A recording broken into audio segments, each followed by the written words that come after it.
Monique Fernandes escreve e fala assim: Padre Fábio, meu irmão pretende fazer a cirurgia de vasectomia. Ele está casado há pouco tempo e ele e a esposa não querem ter filhos. Seria pecado um homem saudável fazer uma cirurgia tão drástica? Desde já, obrigado.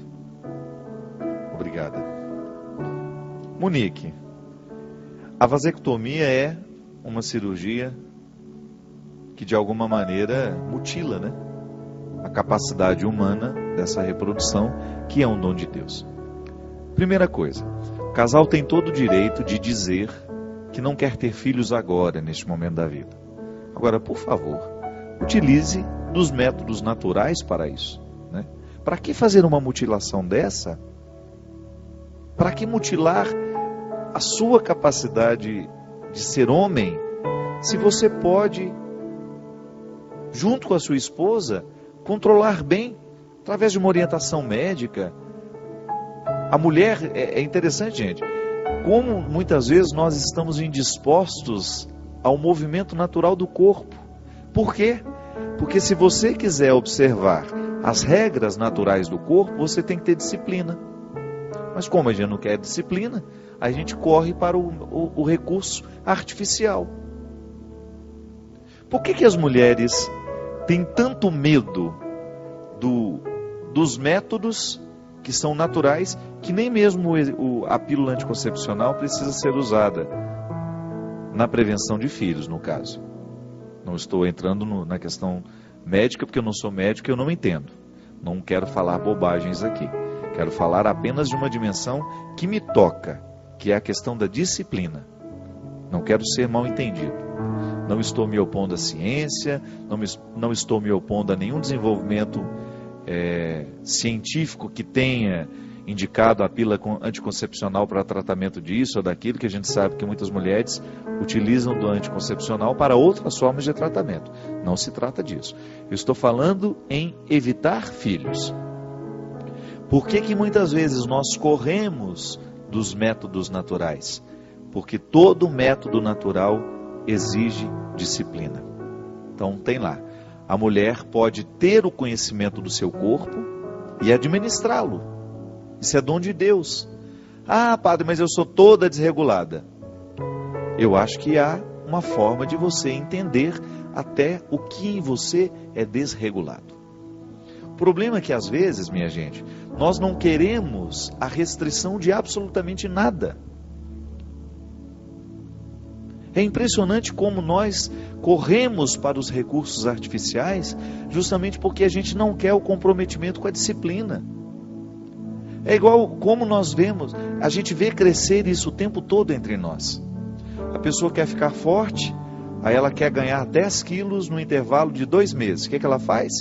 Ela se entope de anabolizantes, que são hormônios sintéticos produzidos em laboratório, semelhantes ao hormônio que o ser humano produz, só que isso já tem um nome até popular, que se chama o quê? Bomba.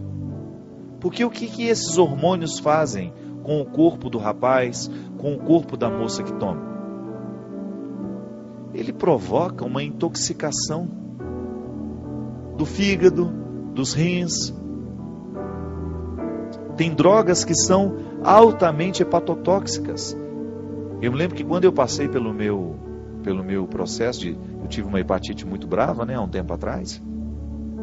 Eu me lembro que quando eu fui na hepatologista, uma médica de São José dos Campos, ela falava assim: não, padre, tratei um jovem, eu tive uma hepatite medicamentosa, eu estava tomando, achando que eu estava tendo uma artrite, não. Eu estava prejudicando o meu fígado com aquele medicamento todo e quase morri por causa disso. E aí ela estava me dizendo: padre, atendi um rapaz, um cadete da aeronáutica, que faleceu aos 19 anos por causa do uso de anabolizantes. Então veja bem, a pessoa quer ficar forte, então vai lá viver a disciplina, que cria músculo. Disciplina cria músculo. Disciplina faz com que você, ao fazer o exercício, a atividade física provoca o que na musculatura? Aquilo que eles chamam de microlesão. Então, porque ela está uma lesão tão pequenininha no momento que você faz o exercício, que você levanta o peso, que o seu organismo recruta proteína, enzimas e tudo que você come de maneira saudável, o carboidrato, a proteína, as vitaminas, os minerais, o seu organismo puxa aquilo e o seu músculo reconstrói mais forte. Então, quando você vê um rapaz forte que construiu aquela musculatura de maneira natural, ele tem uma musculatura toda cicatrizada, porque ela era fraquinha. A partir do momento que foi exercitando, ela foi ficando mais volumosa, porque ela foi ferida com o esforço. Não é aquela lesão que nos impede de fazer o exercício no outro dia, não. Estou falando daquele exercício que é feito de maneira correta, que provoca o organismo a crescer. Agora, a ciência nos diz que com disciplina, alimentação correta, o exercício bem feito, noites de sono bem dormidas, o ser humano constrói aí de 2 a 3 quilos de massa magra por ano. Aí o outro ganha 10 em um mês. Veja bem, na busca de um resultado que não nos peça esforço, nós somos capazes de matar o nosso organismo. Minha gente, e esse pensamento que prevalece muito nos dias de hoje, tem matado muita gente, sim. Só que a gente não fica sabendo, não é noticiado. As pessoas morrem por causa da pressa. Por exemplo, o uso de anabolizantes é uma coisa seríssima pelo Brasil todo, pelo mundo todo.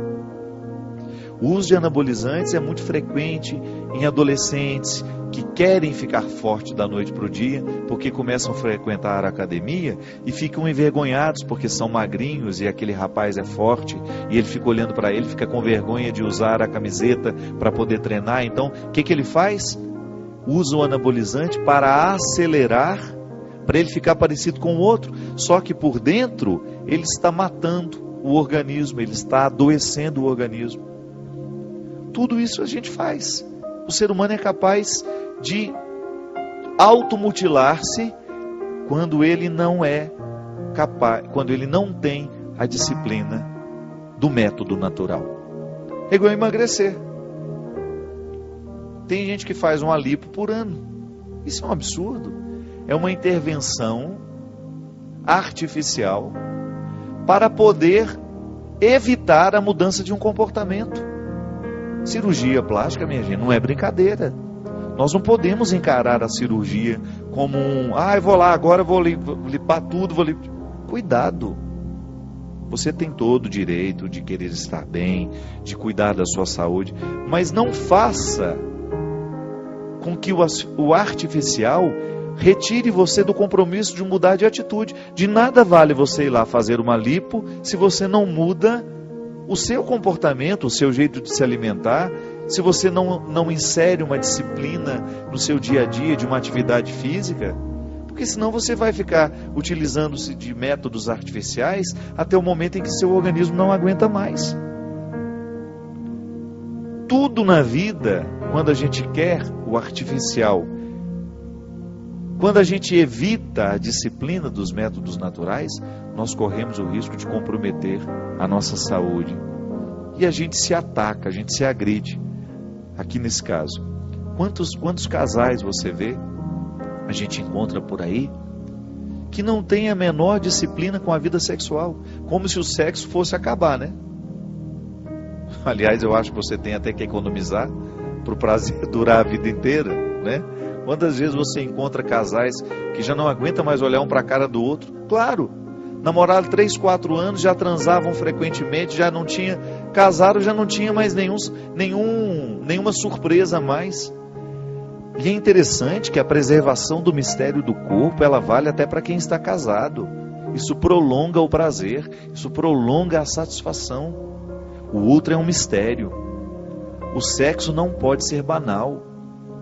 O sexo tem que ser, na vida do casal, um acontecimento preparado, festejado. Um gesto que não pode ser rotineiro e banal. Eu acho que até que usar o método natural de você, mulher, ter conhecimento do seu corpo e colocar essa disciplina na vida sexual de vocês, ajuda até mesmo o prazer de vocês como casal, que é direito de vocês. Vocês se casaram. Então, o uso desses recursos, ele é muito mais profundo do que nós podemos imaginar. Por isso que é tão difícil a gente falar, é proibido, pode, não pode, porque vai além, não é verdade? Você, Cristian, você que é casado, você sabe muito bem disso. Não é só proibir ou liberar. São muitas outras coisas que estão por trás de tudo isso. Eu tenho muito medo que nos nivelem por baixo, como se nós não fôssemos mais capazes, nos dias de hoje, de viver qualquer forma de restrição. O ser humano não pode ser tratado assim. Nós não podemos agora mentalizar isso e ficar disseminando essa história de que nós não nascemos para o sacrifício, que tudo tem que ser fácil, que nós não podemos mais sofrer. Que história é essa? O sofrimento ainda continua tendo o seu lugar, a restrição continua tendo o seu lugar na formação do caráter. Quem não se coloca, quem não se aplica na disciplina, na regra, corre o risco de perder-se de si mesmo. Corre o risco de virar um mulambo humano. Viu? Então, fazer a cirurgia da vasectomia não tem jeito. Você está mutilando-se para evitar a disciplina. Eu, particularmente, sugiro que vale muito mais você administrar a sua capacidade de ser disciplinado com sua esposa na vida matrimonial, mesmo porque também os anticoncepcionais provocam muitas desordens nas mulheres. A gente sabe disso. É claro que existe uma indústria farmacêutica que não quer que isso seja refletido. O artificial rende dinheiro, e muito dinheiro no mundo. Minha gente, quantos remédios são produzidos? E a cura para aquela doença já até foi encontrada, mas ainda seguram. Por quê? Porque aquele laboratório ainda quer ganhar muito dinheiro vendendo remédio para tal doença. Porque se apresenta a cura, quebra, né? São os acordos que nós não sabemos que existem e que sempre estão considerando a incapacidade do humano de ter disciplina. Vamos facilitar a vida das pessoas. Eu não sou contra isso. É bom a gente ter a vida facilitada naquilo que pode. Mas cuidado para você não querer facilitar aquilo que não pode ser facilitado. Porque é disciplinar. Existem situações na nossa vida que são naturalmente disciplinares. É como você sentar-se à mesa e você saber que você tem um compromisso com aquela comida. É responsável a maneira como você comporta-se diante do alimento. Porque aquele alimento, ele é fonte de prazer, mas ele é antes disso, fonte de vida ou prejudicador da saúde. Muitos alimentos, a gente sabe, que são nocivos para a vida humana, para o organismo. O tal do refrigerante, por exemplo. Existem pessoas que estão viciadas no refrigerante, como eu já fui um dia. Minha gente, eu tomava 2 litros de coca todos os dias, era sagrado. Até o dia em que o médico falou para mim assim, não há possibilidade de ter vida saudável tomando 2 litros de refrigerante por dia. Então eu tomei consciência e procurei fazer o meu caminho. Eu nunca mais tomei uma gota. Você acha que eu não sinto vontade? Eu olho para aquela infeliz geladinha, até suadinha, né, em cima da mesa. Meu Pai de misericórdia. Claro que eu sinto vontade de tomar aquele refrigerante. Agora eu sei que se eu tomar um copo, vai virar de novo. Eu não quero isso. Então eu prefiro me adaptar à restrição, porque eu sei que quando eu aceito um alimento como parte do meu dia a dia, eu estou permitindo os malefícios dele em mim. Quando eu me utilizo de um recurso artificial para me retirar da minha disciplina, eu estou correndo o risco de perder as rédeas de muitas outras coisas. Porque se a gente não consegue ser disciplinado diante de um alimento, diante de uma mesa cheia, a gente vai ser disciplinado diante de quê? Não é? Se na vida do casal não existe a regra, que outras regras nós saberemos obedecer? Se você não é fiel ao seu próprio corpo, às regras do corpo, como é que você vai querer ser fiel a outras realidades? Então tudo está costurado. É um pacote só, né? Nós somos seres humanos na totalidade. A minha realidade humana é feita de um todo, que eu não tenho como separar uma coisa da outra. Eu tenho que me analisar na totalidade. E por isso que é tão importante a gente descobrir, será que esse remédio é meu amigo ou não? Já que a gente começou falando de amizade, né? Será que esse alimento é meu amigo? O que da vida que eu estou permitindo vir para fazer parte de mim, será que isso são meus amigos? Uma maçã, por exemplo, ela é amiga para minha voz. Já um chocolate antes de cantar, não. Toma um iogurte e vai cantar meia hora depois para ver. Come uma barra de chocolate e vai tentar cantar meia hora depois. São alimentos que eu gosto, mas eu sei que eu tenho que ter a disciplina antes de cantar, eu não posso tomar. Quantas vezes eu vejo lá dentro do camarim, que às vezes as pessoas preparam com tanto carinho para mim, tem iogurte, tem chocolate, são todos meus inimigos naquela hora. Churrasco é bom, mas ele é inimigo da gente à noite. O organismo já vai sofrer, porque você vai dormir e o pobre do fígado, o pobre do estômago estão lá, coitado, tendo que trabalhar também, querendo dormir junto com você e não pode, porque você entupiu. Comeu umas 10 pizzas e o fígado e o rim que se dane a noite toda. O bonitão deita lá na cama, dorme e nada do fígado dormir. Você já parou para pensar nisso? Que você precisa ser amigo do seu organismo? Então, o alimento que você escolhe comer à noite, ou ele vai favorecer o seu organismo ou não. Então eu decidi que eu quero ser amigo do meu fígado, quero ser amigo do meu rim, quero ser amigo do meu estômago, do meu intestino. Então eu vou buscar no meu dia a dia alimentos que demonstrem que eu sou amigo deles.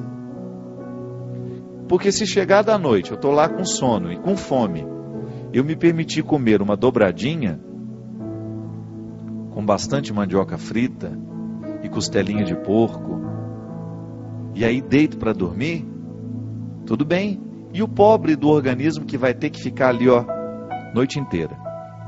Então uma parte sua dorme, a outra mantém-se acordada. Aí a gente não descansa direito. Acorda naquele outro dia, com aquele mau humor, né? Aquela cara de... Já viu? A gente acorda pesado. Você faz uma refeição muito pesada à noite, que você acorda pesando o mesmo tanto da refeição do outro dia. Aquele mal-estar, aquela sensação de que não dormiu direito. Claro, a medicina avançou e nos fez entender que a leveza do alimento ajuda a qualidade do sono, do descanso. Mas a gente não faz, já sabe, mas não faz. Por quê?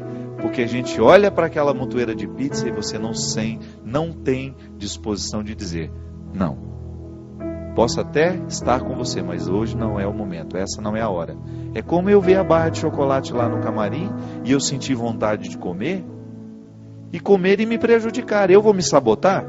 Se eu preciso estar com a voz limpa para falar, para pregar, eu não posso comer um alimento que venha sujar a minha corda vocal, ou que venha sujar o meu organismo, para que depois eu tenha dificuldade para fazer o que eu preciso fazer. Eu não vou me boicotar. Minha gente, na vida moral é a mesma coisa. A vida da gente é assim. Os sentimentos que a gente escolhe, as pessoas que a gente permite que entrem na nossa vida, na nossa história, os vícios que a gente vai assumindo aos poucos, tudo isso são maneiras que às vezes a gente tem de demonstrar que a gente não está sendo amigo da gente. Não é? Se eu preciso de amigos que me orientem, que estejam comigo do meu lado para me ajudar a dar conta da vida, então eu preciso ter também atitudes amorosas, amigáveis.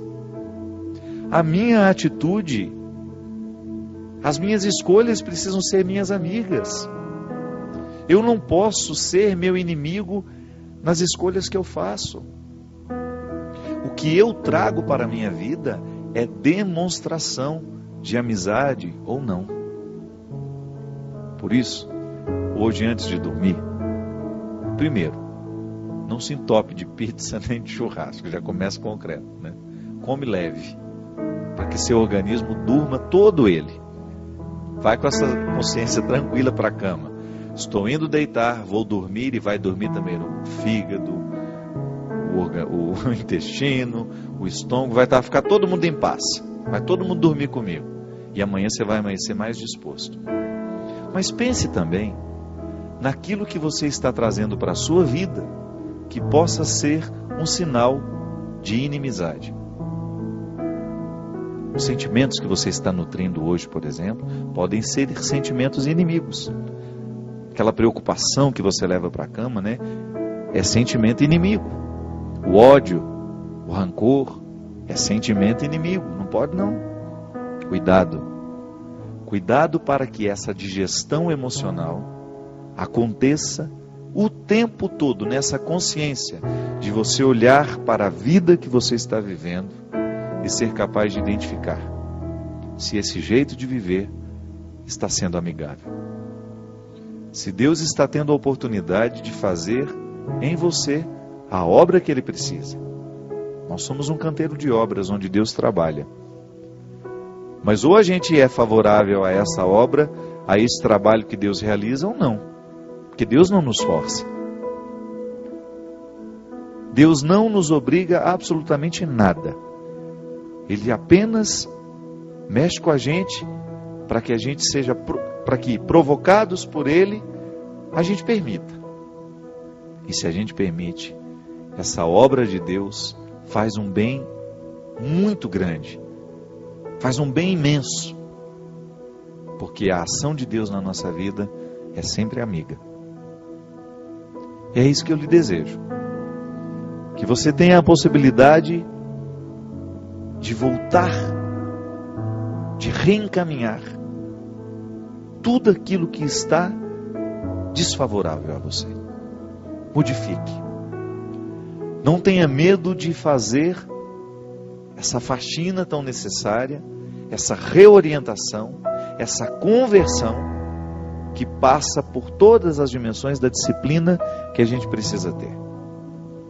Quem sabe Deus esteja precisando mexer na nossa vida a partir da mesa que a gente põe. O alimento que você prepara para o seu filho, se ele tem menos gordura, se ele é mais saudável, você está demonstrando de maneira muito concreta o amor que você tem ao seu filho, educando-o para que ele saiba alimentar-se corretamente, para que ele tenha uma saúde, para que ele saiba cuidar-se de maneira natural, para que depois ele não tenha necessidade de tantos recursos artificiais que muitas vezes nos matam, que muitas vezes nos retiram a inteireza. Obrigado pelo seu carinho, que Deus te abençoe muito, que Deus te proteja e que Ele cerque a sua vida de realidades amorosas e amigáveis. Ele que é Pai, Filho e Espírito Santo.